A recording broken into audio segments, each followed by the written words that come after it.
A year ago, famine was the issue in Ethiopia that troubled governments and people in the United States and the Western world. Now the issue is resettlement. A group of French doctors charged yesterday that the Ethiopian government has killed an estimated 100,000 of its own people by its program of forced resettlement. The group, Doctors Without Borders, said the U.S. and other Western countries should stop food aid unless Ethiopia modifies the resettlement program. We examine this tonight with one of the French doctors, an Ethiopian official, and the head of the U.S. aid program. But first, some background from a report by Brian Stewart of the CBC. Resettlement began at the height of the famine panic last December. CBC News pictures of the first pathetic refugees being crammed into the bellies of Soviet planes were the only ones taken of a movement shrouded in mystery. Since then, refugees have been moved out of the famine-hit areas of Tigray, Wollo, and northern Shoa province down to the southwest. Total so far, 600,000. The goal, 1 million. Many Western governments and aid agencies remain highly skeptical of such a movement. Getting in to check on the new settlers is not easy. To visit hamlets near Gambela, we had to drive for hours through near trackless jungle and elephant grass. Some critics charge resettlement is really coercion, designed to weaken separatist movements in the north, a charge Ethiopia denies.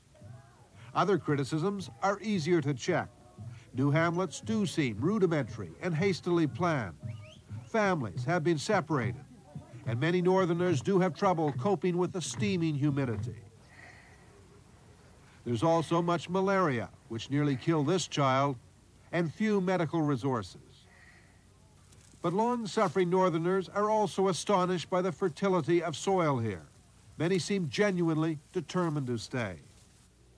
The new charges concerning the resettlement tragedies have come from a group of French physicians who work for an organization that until recently provided medical care to famine victims in Ethiopia. The group's president is Dr. Roni Brahman.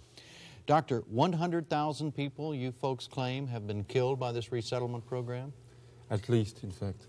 We think that more than 100,000 people have perished during the journey from the north to the south and during the first 3 months of the resettlement. But to figure out the whole thing, you have to practically see what the different steps are. First, the people are recruited. I should rather say captured. Thanks to debates made by the foreign aid, people are attracted by this foreign aid, come to the relief camps, or are just captured in their own villages where the crop is still standing in its field now. Captured by whom? Government troops? By government troops, our militiamen. First, they are captured or blackmailed, thanks again to the relief goods. For instance, the militiamen or the party members would say, now you go to the resettlement, or you won't get any food and any blanket. And in this season, you know, in this highland, to not get food and blankets means death, because it is very cold. The water is freezing at night time, just to figure out what the temperature is. Once they have been captured, they are taken to holding centers where they stay about from 3 days to 3 weeks. The conditions of those holding centers would not be even acceptable, I would say, for animals. People are crammed up by thousands and thousands without adequate water supply. Crammed up in what? In pens? Sort of and what? Holding centers just with a roof and nothing else. They are guarded by our militiamen. There are food standing there, but it is used, as it is shown in several reports, only by the soldiers, not for the good of the people. There is no adequate water supply. The food is withheld to weaken the people so as they cannot escape, because they have only one idea in mind, is to escape. These people who are very weak because they have suffered terrible periods, they are still very fragile. Their natural defense system has broken down because they have been through a terrible period. They have no proteins to defend themselves. There is a terrible outbreak of epidemics such as shigellosis, which is bloody diarrhea, which kills when it is not properly treated, as typhus, which is endemic throughout the country, as respiratory diseases. And we estimate, and according to the UN report we've got here, and I can show it to you, the death mortality only in those holding centers is about 15%, which means that out of 100 people who are taken to those holding centers, 15 die. They never leave the holding center? Those one will never leave the holding center. Then people are taken down to the resettlement areas. And as the film has shown, no adequate water supply, no preparation, no dwelling, no food is prepared to receive them. And again, during the first 3 months of this relocation, the death toll are incredibly high. And a report made by Cultural Survival, a group of Boston-based anthropologists, has shown that the death toll only in those countries only in those areas had been of 100,000. Is it your position that those people would not have died had they not been involved in the resettlement program? Just to make a point, in this UN report, the registration books of the Ethiopian government show that out of 10,000 people, on average, every day, 23 die in those resettlement settlements during over a period of several months. In the relief camp, at the same time, for the same range of people, only 2 died, which means that the death toll is 10 times as high. Do you agree with the charge that this is being done for political purposes? It's difficult for me to take such a stance. I don't know exactly what for it is made. The only thing I can say is that it is carried out thanks to the relief good, and it is done against the will of the people, and that it is a deadly operation. And you want the United States government and the other Western nations, or other nations, period, who are putting aid money and aid supplies in there to stop it, correct? Let's make it clear. The resettlement has become the #1 cause of mortality in Ethiopia. In other terms, the drought, the famine doesn't kill as much as the resettlement. In fact, the resettlement kills much more than the drought. And it is carried out through the relief goods. So what we ask, we want just to stop the arm of the executioner. If the people die, we can prevent them from dying by just suspending this resettlement operation and by sending a fact-finding mission. We want things to be clear. We want the aid to be transparent. So we would like to have an investigation commission on the field to establish the whole thing. All right. Thank you, Doctor. Robin? To answer these charges, we have Ethiopia's ambassador to the United Nations, Bernahu Dinka. Mr. Ambassador, how do you respond to the general charge that resettlement is killing more Ethiopians than the famine?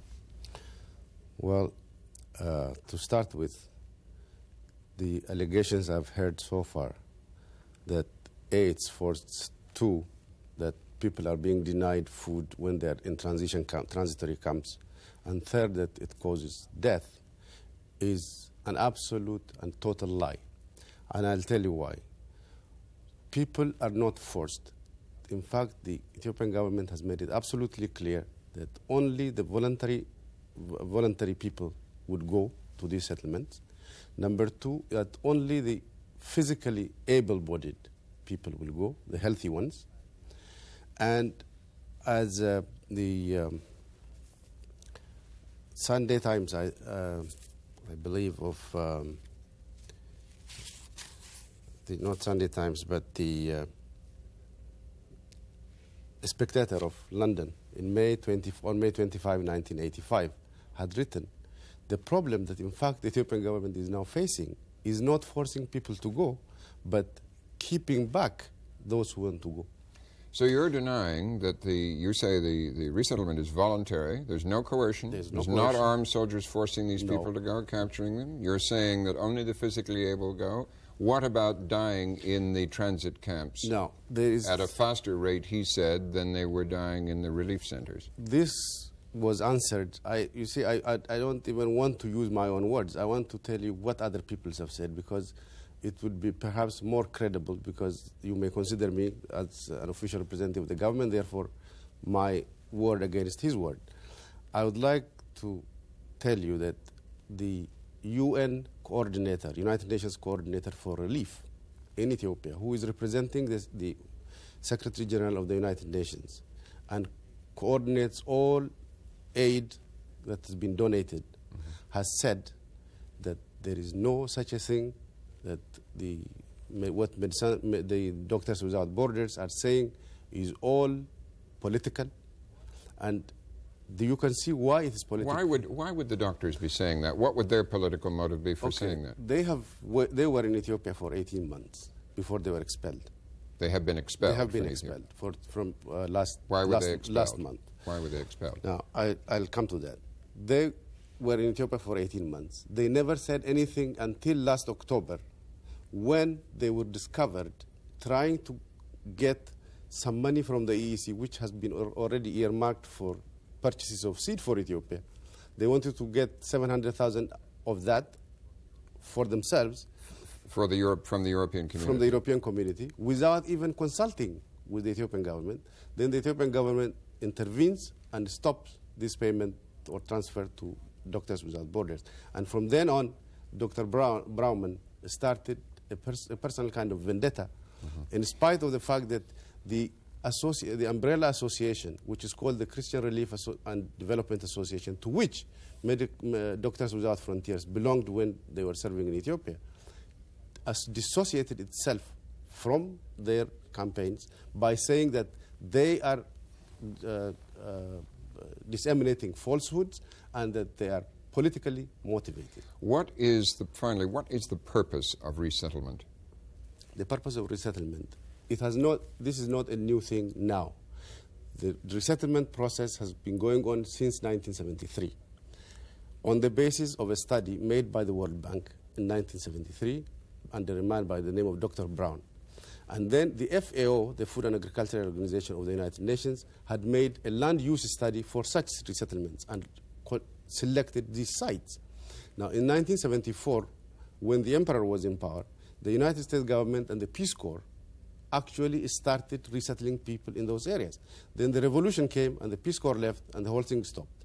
Now, in 1979, the new government started this resettlement process, but slowly. But last year and the year before, when the drought became very intense and famine situation was very bad, they started moving people at an accelerated pace to these new areas. And to move them out of infertile areas, drought areas, to areas where they can grow crops. Of totally infertile areas, which need perhaps decades to be resuscitated and cannot at all support life anymore. Dr. Brauman, how do you answer the charge that this is just a vendetta by you after you were unable to get the diversion of aid from the EEC that the Ethiopian government objected to? Oh, I would say many things. I would say first that we did not get this aid diverted because we got the money from the European community, and this is absolutely ridiculous to say so. We have protested against unacceptable abuses of human rights and the misappropriation of the aid, and this was the point. I will just briefly recall a few things about those theoretical conditions Mr. Ambassador recalled. Effectively, the Ethiopian government has accepted that the people, the new settlers, should volunteer to go to the new settlement. They should be in good physical condition, and there should not be any family separation. That was the three conditions accepted by everybody. They are very good conditions, and we would love to see those conditions respected. But you say they are not met, those conditions. But they are massively violated. I would say that almost 100% of the population who has been resettled by force. And this has been denounced by the International Committee of the Red Cross, by Oxfam, who has recently denounced the forced migration. Let me go back to the ambassador on that. That is a direct contradiction of what you said. He says the theory is fine, but in practice you are coercing and forcing these resettlements. That's absolutely not true. Again, I would quote an NGO, a non-governmental organization, which is working in Ethiopia for a long time and which happens to be #1 in size and contribution, and that is the World Vision of the United States. We have 47 NGOs in Ethiopia, and the Doctors Without Frontiers is the smallest and the noisiest. They have 150,000 operational budget, 3 doctors at the peak of their activities in Ethiopia. Now, World Vision, which has covered more areas than they could ever dream to do, says through its own vice president, Mr. Cliff Benzel, he says, people are moving voluntarily, #1. And the government is moving whole families. Now, this is the Times of London on January 22nd, 1985. Okay. I think what Dr. Brauman should answer is, why did they wait, the Doctors Without Borders, until October when he started his campaign against Ethiopia. All right, we'll give him an opportunity, but we want to move the discussion on. Jim? Yes, listening to this exchange with the rest of us has been M. Peter McPherson, the administrator of the U.S. Agency for International Development, which is responsible for dispensing U.S. aid to Ethiopia. Mr. McPherson, who's telling the truth here? I think the doctor is far closer. We've been condemning this forced program for over a year. Our worst fears are coming about. The facts are, report after report show that people are forced. My own aid people in Ethiopia have come upon a camp, for example, where people holding guns are keeping people there. We know that... I mean, that's not hearsay. That's not hearsay. We know it. And it's almost sad to see this ambassador talk about how people want to go to these camps. We know from refugees, escapees, streaming across the borders into Sudan, that say, we were taken.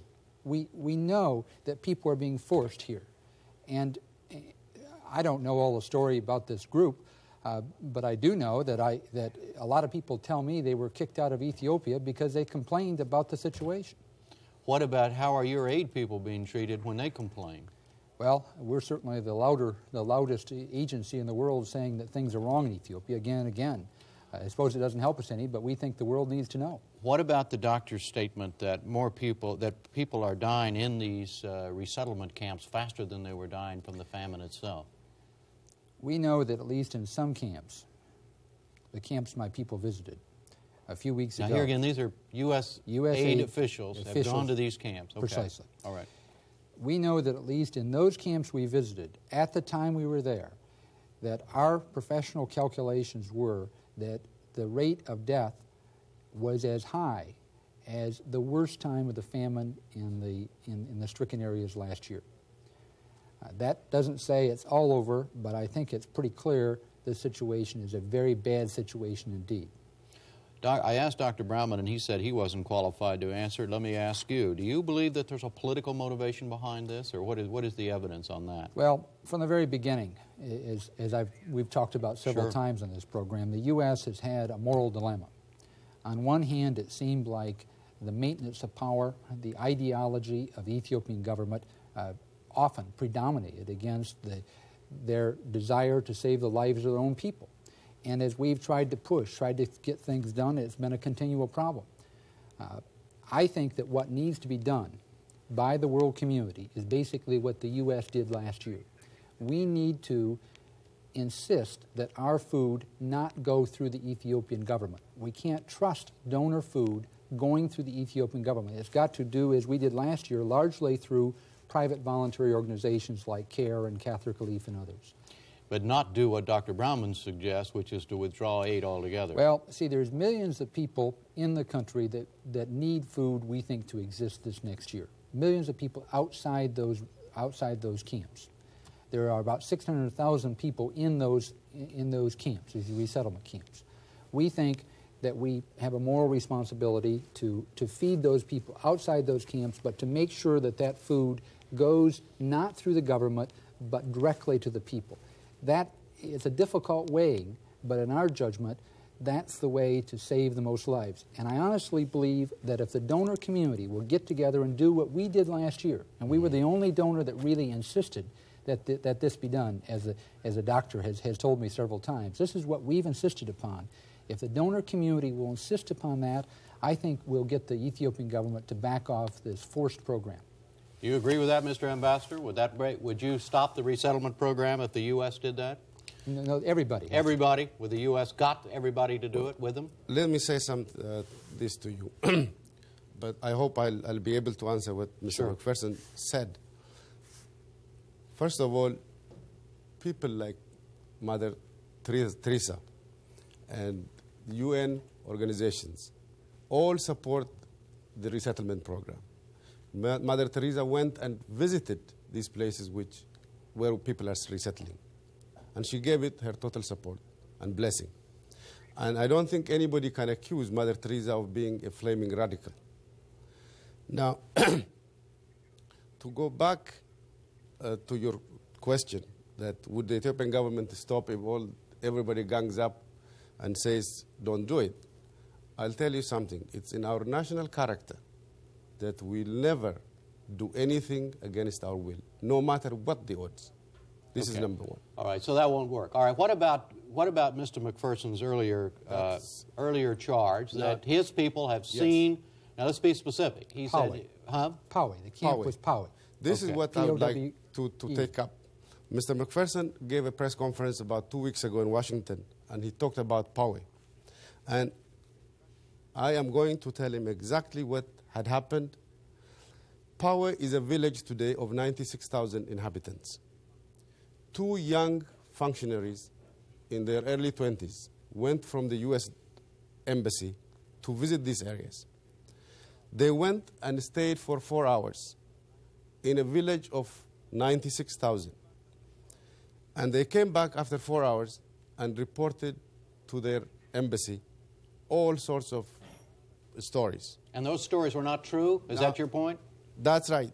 Because after this report, Mr. Priestley, who is now the new coordinator of the United Nations in Ethiopia, sent the health director of UNICEF and the health director of the emergency operations of United Nations in Ethiopia, together with World Food Program representatives, to check out this report.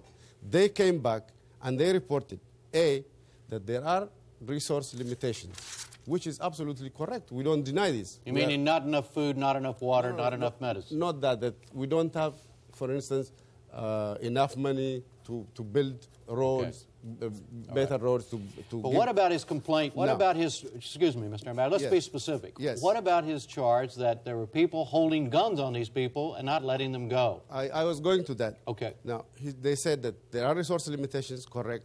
There is no force. And then they said the American report has been tremendously exaggerated. And they said, which is very, very important, because the American report was based on the absence of health facilities for these people. The report of these UN people, after the American report, said that, contrary to the American report, medical services in Poway is 3 times the national average. All right, let's ask and that's not my word. Mr. McPherson? All I can say is there were people there with guns, that crowds gathered around our people and shouted that they want to go, made it very clear they didn't have enough food, talked about the people that were dying. The facts are the UN isn't supporting resettlement, as the ambassador suggests. The UN has grave doubts about the speed and about all that's happening. There's a question of dimensions, I suppose, as to how many people are dying, as how bad it is. We can debate that. But, Mr. Ambassador, the situation is very bad indeed, and Ethiopia doesn't have the credibility in the world community to stand up and say the kinds of things you're saying. The facts are we've spent a year trying to get you to do what's necessary in your country. We have another terrible year ahead of us. Please help us. Mr. Ambassador? Mr. McPherson, first of all, I would like to say that the UN supports it. And I have a copy of a resolution from the United Nations General Assembly, which was passed last year and this year at the 40th session. And I will give it to our colleague here to read the 6th operative paragraph, which requests the Secretary General to mobilize international resources for assistance to Ethiopia, including for resettlement. This is number one. This is the support of the United Nations, which we have. Number two, on Tuesday, October 29, 1985, Mr. Ambassador, I'm sorry. We have to leave it there. Just one second. Oh. Mr. Kurt Jansen has given the Guardian of London exactly the fact that the UN supports this, and he appealed to support resettlement in Ethiopia to all governments. Mr. Ambassador, thank you very much for being with us in New York, and gentlemen, thank you here. Mr. McPherson.